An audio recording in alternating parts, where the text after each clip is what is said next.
bonjour. Comment ça a été compliqué, ça s'est joué à pas grand chose dimanche.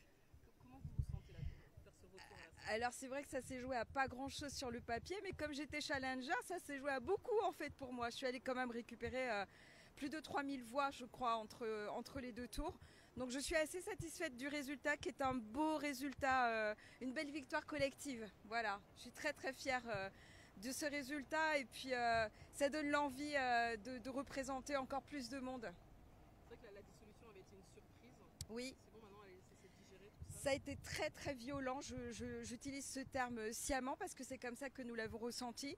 Ça a été très difficile de voir tomber beaucoup de mes collègues aussi qui s'étaient beaucoup investis parfois depuis 7 ans.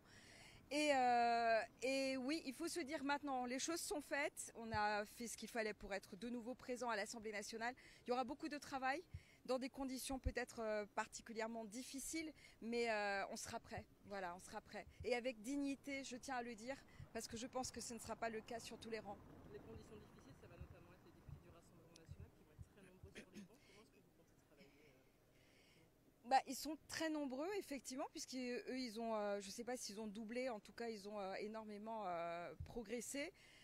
On verra comment les choses vont se positionner. Je suis sur la même ligne que mon parti, que le mouvement démocrate, d'aller chercher des personnalités sur les rangs de la gauche, sur les rangs de la droite, pour travailler intelligemment. C'est ce que les Français attendent de nous. C'est ce que je préconise aussi localement sur le terrain, dans les mairies et ailleurs. Et j'espère qu'on va pouvoir travailler comme ça. Je ne clame pas une majorité pour Emmanuel Macron, c'est pas ce que je dis. Je dis une majorité pour travailler intelligemment ensemble dans l'intérêt général. un gouvernement de compromis dont vous pourriez faire partie? Parce qu'on avait cité votre nom pour le ministère des Outre-mer. Oui, Toujours quelque chose à plusieurs reprises, je ne sais pas, c'est pas moi qui en déciderai. En tout cas, je suis prête pour tout ce qu'on pourra me proposer, si on estime que je suis capable et digne de tenir ce rang. Voilà. Quelles seront vos priorités durant cette mandature? Alors j'avais déjà entamé beaucoup de travaux sur tout ce qui était santé. Bien évidemment, l'outre-mer me tient toujours à cœur. J'espère pouvoir travailler cette fois-ci avec mes collègues issus des outre-mer. Travailler, je le répète, intelligemment parce qu'il y a des enjeux particulièrement importants et dans beaucoup de domaines.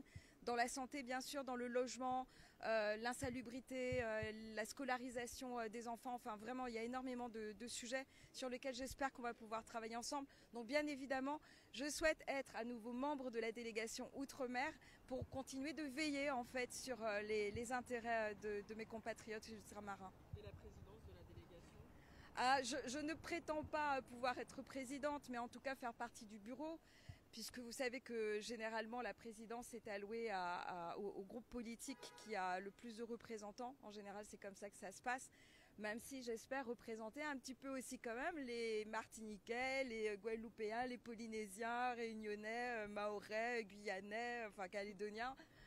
Saint-Pierre et Miquelonais, de la diaspora, ceux qui se trouvent sur le territoire hexagonal aujourd'hui. Donc on verra bien. Mais en tout cas, déjà d'être dans la délégation, ça sera pour moi un honneur.